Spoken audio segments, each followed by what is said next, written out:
এইসব মিথ্যে ওই যে শুকনো চাটা, ওই চাটার ভয় থেকে বাড়ি লুকালে হবে না। আজকাল চোরেরাও 2 লাখ টাকা নিয়ে ঘুরে বেড়াচ্ছে, দেখতে পাচ্ছি। মিথ্যা কেসে ভয় লাগলে আমরা এই দলটা করি। কোন দল করেন? আইএসএফ দলটা করি। ভয় লাগলে রাজনীতি করবে, কোন পার্টি? ভাইজানের পার্টি করবে।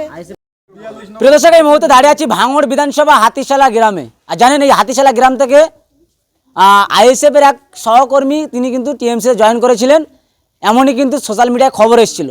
এবং এই দাদার কিন্তু কাগজপত্র বয়ে বেড়াতো বা তার সঙ্গে ঘুরতো, এমনই কিন্তু বার্তা পাওয়া গিয়েছে এবং সেই ছবিও কিন্তু ভাইরাল হয়েছে। তারপরেও তিনি দাবি করেছিলেন যে 40 থেকে 42 জন আইএসএফ ছেড়ে টিএমসিতে জয়েন করেছে। তারপরেই এই দাদাকে মিথ্যা কেসে গ্রেপ্তার করা হলো এই রাজ্যের পুলিশ বা ভাঙড়ের একেবারে পলিরহাট থানার পুলিশ। এবং জানেন, এনারই যখন যে ছেলে কাগজ বা ব্যাগ বয়ে বেড়ায়, তার কাছে 2 লাখ টাকা থাকে কিভাবে, এটা কিন্তু একেবারে আশ্চর্য ব্যাপার। আর সেই ভাঙড় বিধানসভাতে মিথ্যা কেসে জর্জরিত হচ্ছে বিধানসভা ভোটের আগে আবারও একাধিক আইএসএফ কর্মী নেতারা। এই মুহূর্তে যে আইএসএফের কর্মী এবং আমার পাশে দাঁড়িয়ে আছে তার সঙ্গে কথা বলবো। এবং এখানে একাধিক আইএসএফের একেবারে অঞ্চলের নেতৃত্বরা আছে। কি বলবেন এই যে বার্তা, যে বলছে 2 লাখ টাকা, কিন্তু তিনি তো ব্যাগ বয়ে বেড়াতো, সেই ভিডিও ভাইরাল হচ্ছে, কি বলবেন? আজকাল চোরেরাও 2 লাখ টাকা নিয়ে ঘুরে বেড়াচ্ছে, দেখতে পাচ্ছি। মিথ্যা কেসে আমাদেরকে চক্রান্ত করে ফাঁসানোর চেষ্টা করছে, পুলিশ প্রশাসন দিয়ে দমানোর চেষ্টা করছে। পুলিশ প্রশাসন যতদিন ওদের পিছনে আছে ততদিন এরা করবে, পুলিশ ছাড়া ওরা ময়দান ফাঁকা ওদের। এবং আপনাদের পিছনে ঘুরে বেড়াতো, আর সেই ছেলে একেবারে এরকম মিথ্যা কেসে আপনাদের ছেলেদেরকে গ্রেপ্তার করালো, কি বলবেন? তারা কি যে ফের হার স্বীকার করতে হলে তাদেরকে জামিন পেয়ে বাড়ি আসলো মিথ্যা কেসে? অবশ্যই তারা বলছে যে 40 জনা জয়েন করেছি, 2 জনা জয়েন করে বলছে 40 জনা। এখানেই তো একটা মিথ্যা বড় প্রমাণ হয়ে গেছে।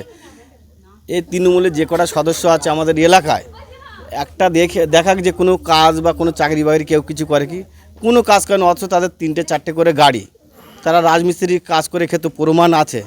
এবং আমাদের এলাকায় খবর নিয়ে দেখবেন 3-4টে তৃণমূলের নেতা আছে, সদস্য আছে, তারা রাজমিস্ত্রি কাজ করে খেতে, এখন তাদের 3টে-4টে গাড়ি, 2তলা 3তলা বাড়ি, কয়েক লক্ষ কোটি টাকার তারা মালিক। এখন এসব পুলিশ প্রশাসন তো সব জানে, পুলিশ প্রশাসন এর সঙ্গেও জড়িত আছে, তারা একটা অংশ ভাগ পায় এবং কিছু ভালো পুলিশও আছে। হ্যাঁ, সবাই জানে, জেনেও এটা করছে, তবে পুলিশ প্রশাসন ছাড়াই এরা শূন্য। হাতিশালা থেকে আইএসএফকে দমন করা যাবে? এই যে মিথ্যা কেস দিল, আবার ফের জামিন পেয়ে গেল, কি বলেন? রোজার আগে বাড়ি ফিরে আসলে এবং মানুষের মুখে একেবারে গ্রামবাসী ব্যাপক খুশি। মিথ্যা কেসে কোনো দিন কাউকে আটকে রাখা যায় না, যাবেও না। আর নওশাদ সিদ্দিকীর আমাদের নীতি আদর্শ মেনে আমরা যারা চলি, তারা কোনো দিন কোনো খারাপ কাজ করতে পারে না। তার প্রমাণ মকবুল আজকের আমাদের বাড়িতে ফিরে এসছে, তাকে আর জেলে আটকানো যায়নি, চলে এসছে। আগামী দিন আরও লড়াই হবে। বার্তা মানে যে আমাদের কাছে ছিল, ওরা খুলতে ওখানে চলে যেত ওই টিএমসিতে, আমরা সেটা ধরে ফেলি। ধরে ফেলার পরে ওরে আমরা সিদ্ধান্ত নিলেই বাদ দেবো, তাহলে ও চলে গেছে আগেতে না, ভালো হয়েছে। আর আমার এটা শেখার ছিল, আমি শিখেছি। বাইরে আমি ভাবতাম জেল কি জিনিস, এখন বুঝলাম যে আমার ভিতরে যা ট্যালেন্ট আছে, ও জেলের ভিতরে বাইরে যেরাম, জেলে ও সেরাম, এর চেয়ে অনেক ভালো ওর ভিতরে আমাদের জন্যে, এটা আশা করে বলি।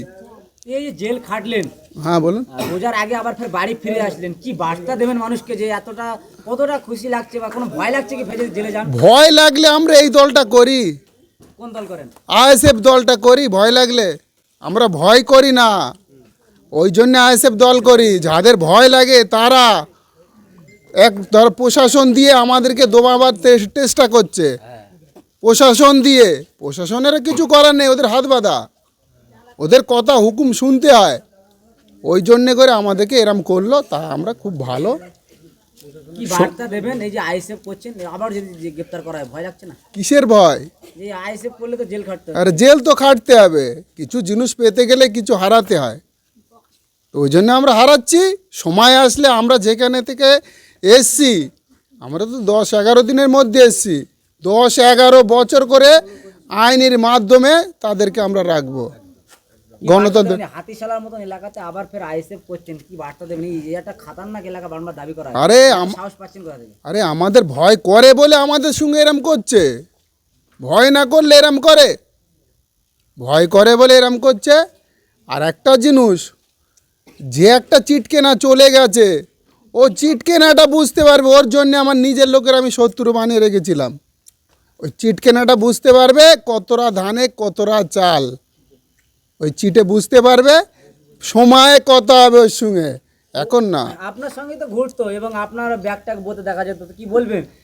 সে কি 40 জনা গ্রেপ্তার করতে পারে? এই 40 জনাকে কি জয়েন করাতে পারে? আরে ও আর ওর শুকনো বাপ, ও ছাড়া ওর সঙ্গে কে আছে? চুপ। ওর বাপ আর ওর বাপকে যেদিক নিয়ে যায় সেদিক যায়। ওর বাপ আর ও জয়েন করেছে, বলছে 73 জন। আরে 73 জন আমাদের সামনে আসবে ছেলে একসঙ্গে কোনোদিন ঘোরে? ও কোত্থেকে 73 জন জয়েন করবে? হাতিশালা এলাকাতে হ্যাঁ, ও আছে আর ওর বাপ আছে, তাছাড়া কেউ নেই। তাহলে কি মিথ্যা কথা বললো, কি বার্তা দেবে? আরে মিথ্যে তো সব। আমার যে কেসে জেল খেটে আসলাম, তার বাপ জোগাড়ে কাজ করে, সে 2 লাখ টাকা নিয়ে আইল্যান্ডের মুখী ঘরে। হ্যাঁ, আমাদের ওই পূর্ব পাড়ায় বাড়ি, তার বাপ জোগাড়ে কাজ করে, সে 2 লাখ টাকা নিয়ে আইল্যান্ডে ঘুরতে গিয়েছে। আর আমরা তাকে নাকি বন্দুকের বাঁট দিয়ে মেরেছি। আমাদের 11 জনের নামে কেস, 11 জন 11টা চড় মারলি, ওকে খুঁজে পাওয়া যায়? কানের ধারে একটু ছড়ে গিয়েছে। হ্যাঁ, বলবেন আপনাদের ব্যাগ কাগজপত্র বয়ে বেড়াতো, সে 2 লাখ টাকা নিয়ে ঘুরছে, কি তাহলে কি? না, এ ব্যাগ না, এ একটা ছেলে যে আমাদের নামে ঝাড়েতে আমাদের কেসটা করেছে, সে তার বাপ জোগাড়ে কাজ করে, সে 2 লাখ টাকা নিয়ে ঘুরছে আইল্যান্ডের মুখী, 2000 টাকা নিয়ে ঘোরার তাদের এ নেই। এইগুলো সব ওরা এখন শাসকে আছে, অনেক কিছু করবে, এলে কোনো এ নেই, চাপ নেই কোনো, আমরা কোনো ভয় করি না। এইসব মিথ্যে ওই যে শুকনো চাটা, ওই চাটার ভয় থেকে বাড়ি লুকালে হবে না। এই যে জেল খেটে এসে আপনি কি বাড়ি রুখে দেবেন না ফের রাজনীতি করতে বলবেন? রাজনীতি করবে, কোন পার্টি? ভাইজানের পার্টি করবে, আইএসএফ করবে? আইএসএফ করবে। ভয় লাগছে না আপনাদের বাড়ি? ভয় কিসের? আইএসএফের ভাইজানের জন্য যদি ও 5 বছর জেল কাটতে হয় তাও ভালো। এত সাহসী করে পাচ্ছেন কোথা থেকে? কেন এ সাহসী পাবে তো, রাজ্যে যে হচ্ছে এই জন্য সাহসী পাচ্ছি আমরা। তাহলে কি সমাজ বদলানো হবে? সমাজ বদলাতেই হবে। কোন এলাকাতে বাড়ি আপনার এই ভাইকে? আমার ভাইয়ের বাড়ি এই হাতিশালা এলাকায় বাড়ি, ভাঙড় থানা। এখন